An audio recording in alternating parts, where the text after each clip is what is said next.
Deuteronomy 24.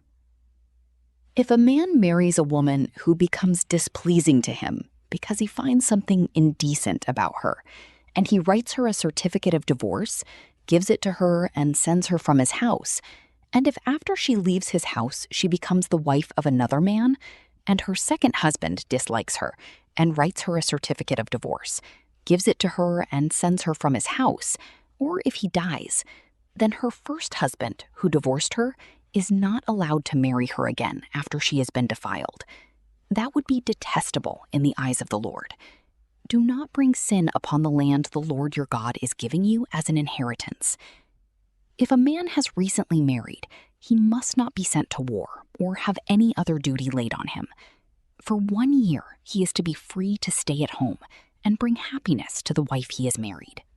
Do not take a pair of millstones, not even the upper one, as security for a debt, because that would be taking a person's livelihood as security. If someone is caught kidnapping a fellow Israelite and treating or selling them as a slave, the kidnapper must die. You must purge the evil from among you. In cases of defiling skin diseases, be very careful to do exactly as the Levitical priests instruct you.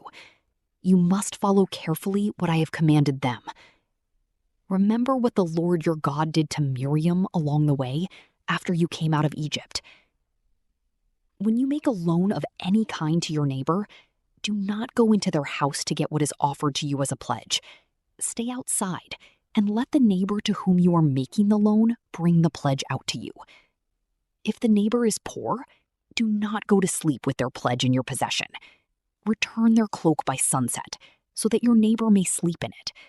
Then they will thank you, and it will be regarded as a righteous act in the sight of the Lord your God. Do not take advantage of a hired worker who is poor and needy, whether that worker is a fellow Israelite or a foreigner residing in one of your towns. Pay them their wages each day before sunset, because they are poor and are counting on it.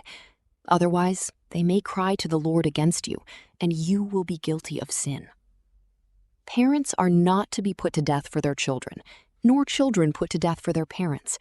Each will die for their own sin.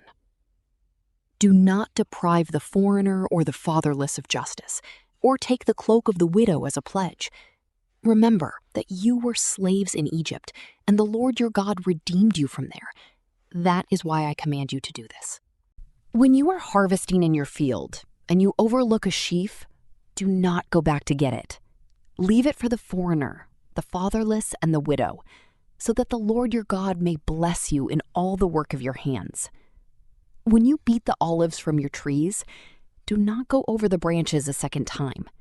Leave what remains for the foreigner, the fatherless, and the widow. When you harvest the grapes in your vineyard, do not go over the vines again.